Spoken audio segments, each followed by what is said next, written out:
Do you believe that, you may have said this a million times, I know, but just that Russia interfered with our election? Yes, of course. And the president's been on the record on that as well. Okay. What do we do?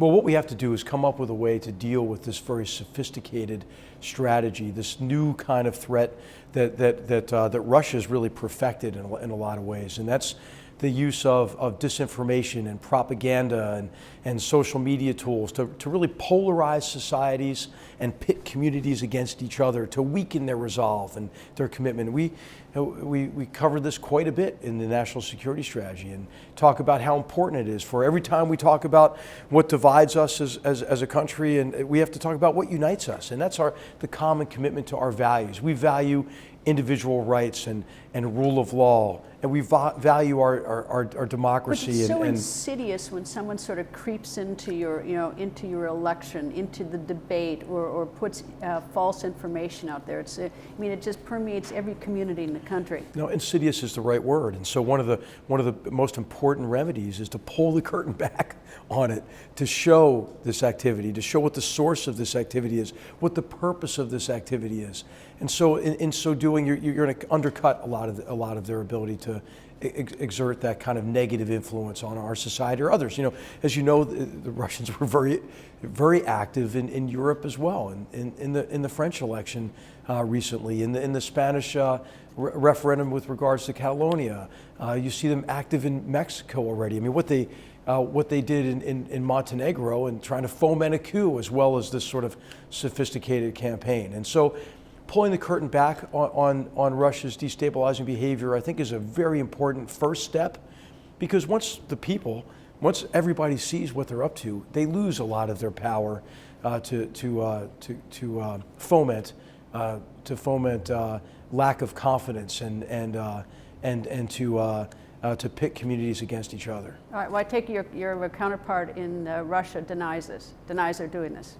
Well, I think Russia's moved from what you might call plausible deniability to implausible deniability. I mean, these are the same people who said, "Oh no, we didn't shoot down that airliner and murder all those people. Oh no, we don't have soldiers in Crimea or eastern Ukraine." Or, I mean, it's not credible anymore. We're not providing cover for a Syrian regime that is committing mass murder of its own people with chemical weapons, and so it's just not credible anymore. And so what we need to do, I think, with Russia is confront their destabilizing behavior. As I mentioned, pull the curtain back on it. But doesn't Putin deny it? But we also have to deter further conflict with Russia. And what we want to do is find some areas of cooperation. What we have seen recently is it seems as if Russia will actually act against its interests to spite the United States, the West, our European allies. Well, that's dangerous if you don't have any self-preservation. Self-preservation, that's a terrible enemy in some ways, or opponent. Well, what we'd like to do is find areas where we can cooperate with Russia, and areas where our interests overlap. One of those is an area we've been talking about, which is in North Korea. Another is in Iran. I mean, how can it be in Russia's interest to help empower Iran across the Middle East? Well, they're going to pay a huge price for that. But Iran is helping in Syria. And so is Putin helping in Syria, Assad. So they're both, I mean, they have a common goal there. So every state, every Arab state certainly should recognize what Russia's been doing. And Russia should pay the price in terms of its reputation, its access to the region, for what it's doing to enable Iran and Iran's very destructive activities, perpetuating this fitna or civil war across the greater Middle East.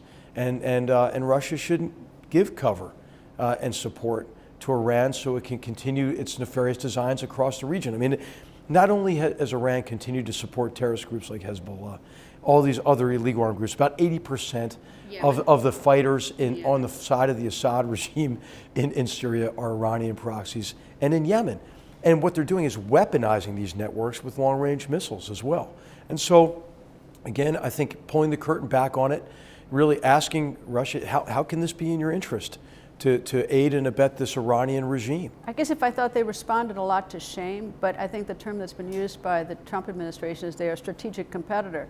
And in the past, and not just in the past year since President Trump took office, but in the years past, is that Putin has gained in strength. This is not someone who seems to have been shamed away, like, oh, I'm really sorry I was involved in the U.S. election or I'm ashamed. He seems to be emboldened by this.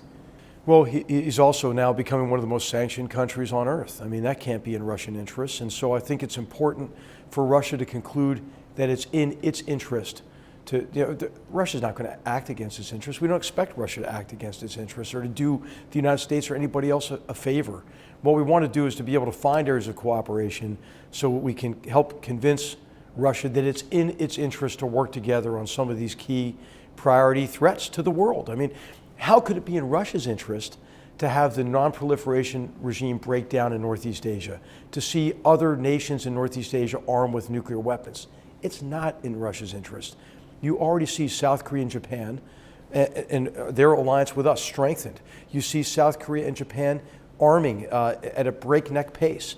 And so this is not in Russia's interest. And the way to resolve this is to resolve this problem with North Korea and really allow Northeast Asia to enjoy a new era of prosperity. Can you imagine, without that threat from North Korea, how Russia, China, everyone would benefit from that?